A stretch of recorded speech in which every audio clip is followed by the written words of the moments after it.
Assalamualaikum warahmatullahi wabarakatuh. Sebelumnya perkenalkan, nama saya Gita Revani Gerahatia Dolosaribu, NIM 12014181031. Dalam memenuhi tugas pengembangan media, saya akan menyampaikan materi tentang penyuluhan keluarga berencana. Mari kita simak.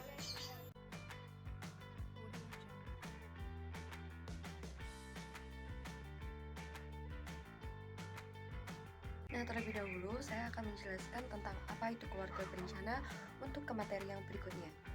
Pada dasarnya, keluarga berencana atau kita sering dengar yaitu adalah KB adalah suatu program skala nasional untuk menekan angka kelahiran dan mengendalikan pertambahan penduduk di suatu negara, termasuk terutama di negara Indonesia. Berikut ini adalah beberapa kepercayaan masyarakat tentang program KB, yaitu yang pertama, metode kontrasepsi dapat membantu mengurangi masalah kewanitaan. Itu merupakan persepsi yang benar. Kemudian, peningkatan dan perluasan pelayanan keluarga berencana merupakan salah satu usaha untuk menurunkan angka kematian ibu yang meninggal setiap tahun. Ini merupakan stigma yang benar.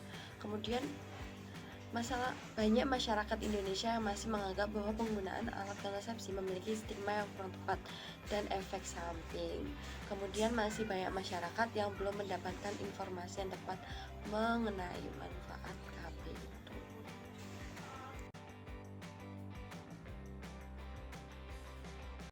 Pasti tidak jarang dari kita sering mendengar tentang mitos-mitos tentang alat KB, yaitu cukup meresahkan, tapi kita harus mengerti tentang fakta kebenarannya. Berikut ini adalah fakta kebenaran tentang mitos-mitos yang telah beredar tentang program KB atau alat kontrasepsi. Yang pertama yaitu alat kontrasepsi pil KB. Mitosnya pil KB bikin gemuk, padahal faktanya tidak benar karena kandungan hormon yang ada pada setiap butir pil KB berdosis rendah, sehingga tidak akan membuat berat badan naik. Kemudian suntik KB, mitosnya dapat menghilangkan menstruasi, tapi faktanya suntikan KB tersedia dalam pilihan 1 bulan atau 3 bulan. Pada suntikan 3 bulan terkandung hormon yang lebih besar dibandingkan pada suntikan yang bulan pertama, sehingga sering mengakibatkan terhentinya siklus menstruasi yang biasanya terjadi setiap bulan, tapi tidak hasil yang permanen ya. Kemudian implan, mitos implan dapat berpindah tempat, padahal faktanya tidak benar. Implan dipasang di bagian tengah dan efektif mencegah kehamilan selama 4 tahun. Nah, berikut makanya kita tidak boleh percaya dengan mitos sebelum kita mengerti faktanya.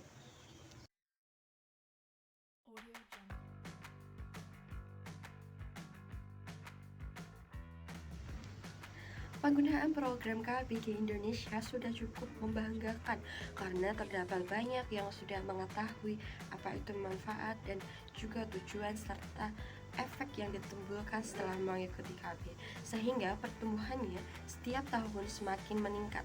Pada tahun 2000 terdapat 54,35%, kemudian pada tahun 2021 menurun sedikit 52,54%, 2002 54,19%, 2003 54,54, 2024 54,71.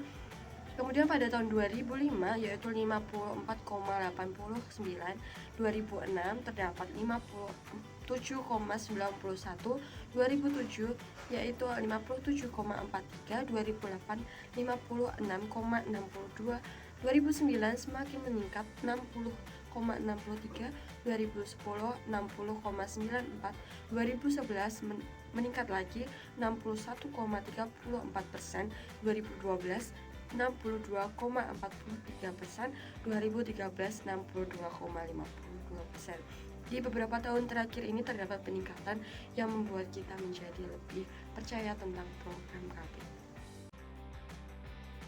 Berikut ini akan saya paparkan tentang pelayanan program KB di Kota Surakarta. Terdapat 38 orang tenaga penyuluh KB. Di Kota Surakarta sendiri terdapat penduduk sebanyak 12.799 jiwa. Peserta KB yang telah mengikuti sekitar 66,83% dari 100%. Kemudian jumlah pasangan yang subur yaitu sebanyak 71.913 orang. Kemudian jumlah pasangan yang belum mengikuti program KB itu masih banyak, sekitar 23.850 orang. Pelayanan program KB di Kota Surakarta sejak tahun 2016 silam tidak dikenai biaya. Berdasarkan Perwali nomor 25A tahun 2016 tentang program pembebasan biaya kesehatan, layanan program KB seperti pemasangan alat kontrasepsi adalah jenis layanan yang tidak dipungut biaya retribusi pelayanan.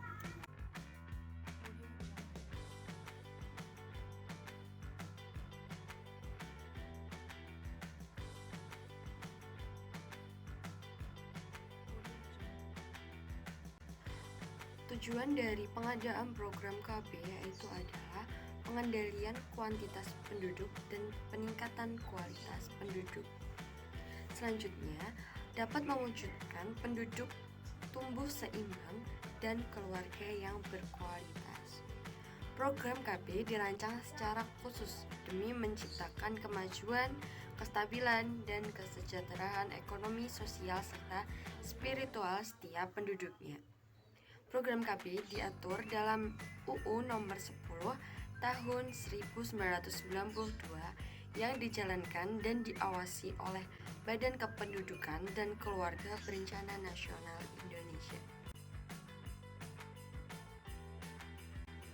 Saat ini kita dapat mengikuti program KB dengan mudah karena sarana yang disediakan oleh pemerintah cukup banyak, yaitu beberapa sarana-sarana program KB, yaitu yang pertama Pos KB Desa. Pos KB Desa ini terdapat tenaga terlatih, ruang yang memadai, dan alat kontrasepsi serta calon peserta. Maka kita dapat melakukan perKB-an di Pos KB Desa. Kemudian di apotik, di dalam apotik ini terdapat praktek dokter swasta. Kemudian setelah itu terdapat juga calon peserta yang datang untuk melakukan KB dan juga alat kontrasepsi. Kemudian yang ketiga yaitu tim KB keliling. Tim KB keliling ini terkhusus untuk calon peserta yang jauh keterjangkauannya dan memiliki kendaraan serta tenaga terlatih dan alat kontrasepsi. Kemudian yang terakhir yaitu praktek bidan swasta, terdapat pada klinik KB, kemudian rumah sakit umum atau swasta, kemudian calon peserta KB dan alat kontrasepsi.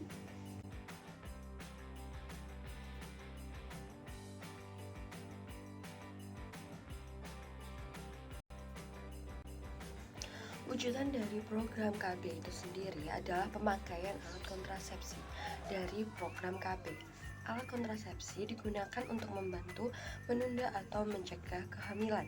Alat kontrasepsi dibagi menjadi dua, yaitu alat kontrasepsi hormonal dan alat kontrasepsi non-hormonal.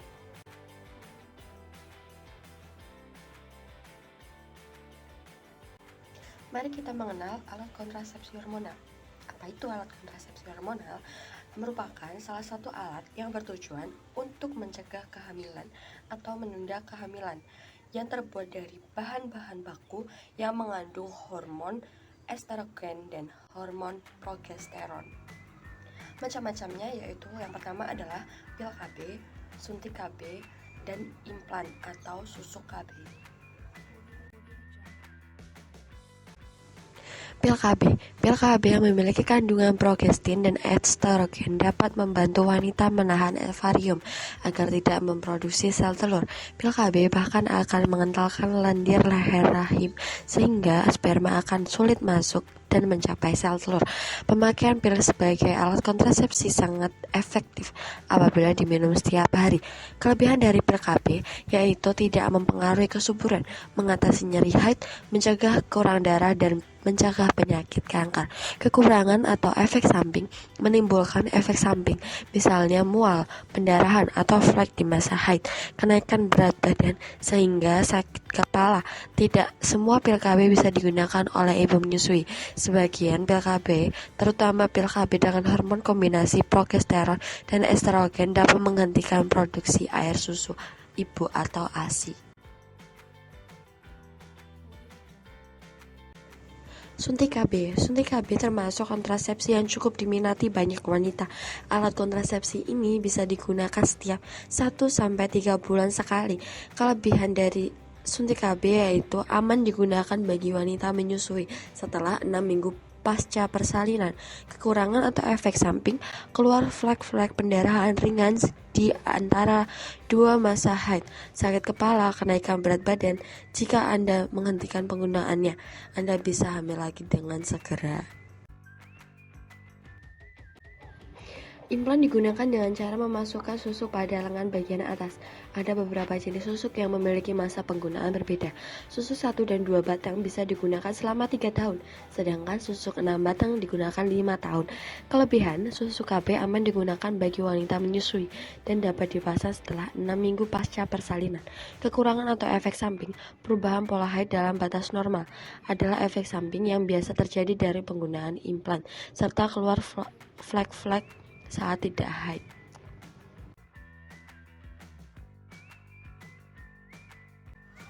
Ada beberapa macam KB non-hormonal. Salah satunya yang pertama adalah kondom.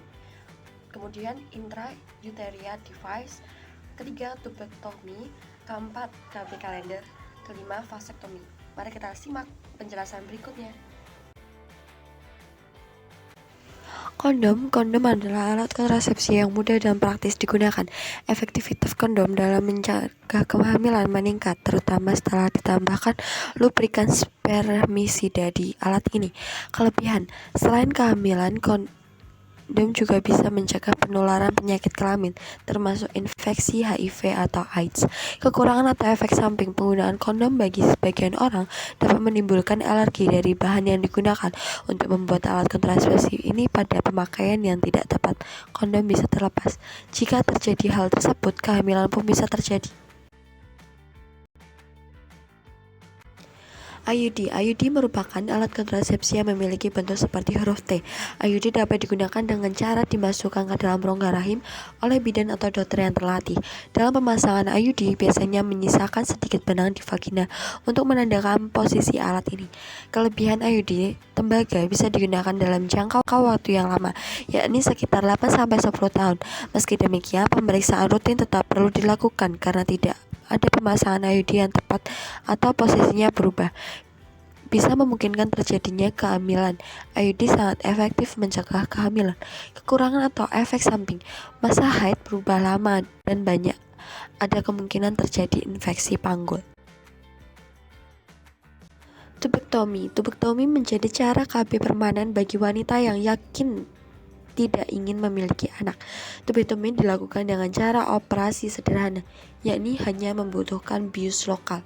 Kelebihan, cara ini sangat efektif mencegah kehamilan. Kekurangan atau efek samping, kemungkinan tidak ditemukannya adanya efek samping jangka panjang, hanya rasa tidak nyaman setelah melakukan operasi saja. KB kalender, kontrasepsi dengan sistem KB kalender tidak perlu menggunakan alat atau tindakan operasi. Kontrasepsi dilakukan dengan menggunakan perhitungan masa subur wanita dan menghindari berhubungan seks pada masa subur.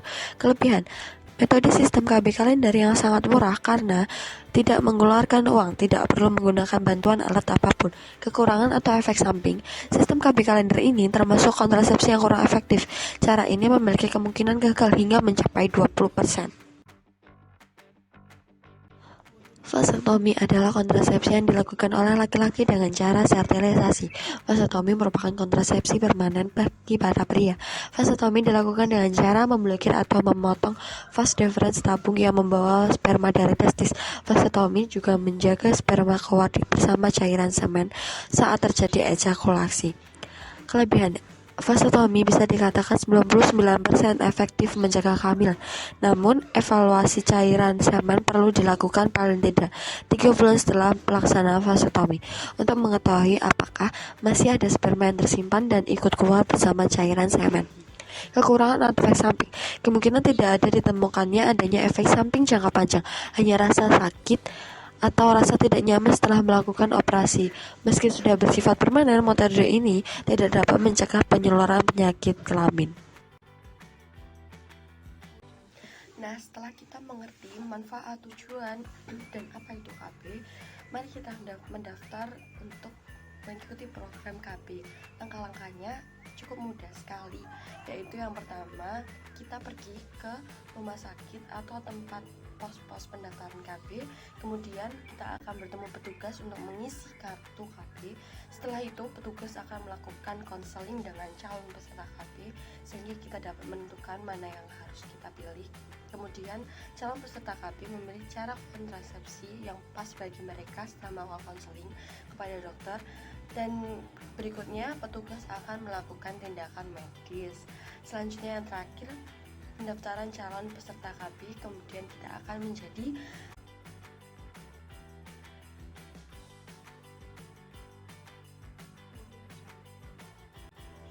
Nah, sebelum mengikuti program KB, alangkah lebih baiknya kita berkonsultasi terlebih dahulu terhadap ahlinya atau juga dokter yang dapat menangani tentang KB. Kemudian saya akan menjelaskan tentang bagaimana pemilihan metode KB yang baik. Nah, dapat kita lihat dari tujuannya terlebih dahulu, yaitu apakah untuk tujuan mencegah kehamilan atau tujuan untuk menjarangkan kehamilan antara 3-5 tahun, kemudian apakah tujuan untuk mengakhiri atau tidak hamil lagi. Nah, beberapa diantaranya saya akan menjelaskan. Untuk tujuan mencegah kehamilan, kita dapat menggunakan pil KB, kemudian IUD, kemudian suntikan, dan juga implan. Untuk tujuan menjarangkan kehamilan, kita dapat menggunakan pil, IUD, kemudian suntikan, dan implan, serta kalender KB. Kemudian, untuk tujuan mengakhiri atau tidak hamil lagi, kita dapat menggunakan pil, IUD, kemudian suntikan, kemudian implan, vasektomi, dan tubektomi. Nah, sekian itu dapat menjelaskan bagaimana kalian dapat memilih metode perkabian.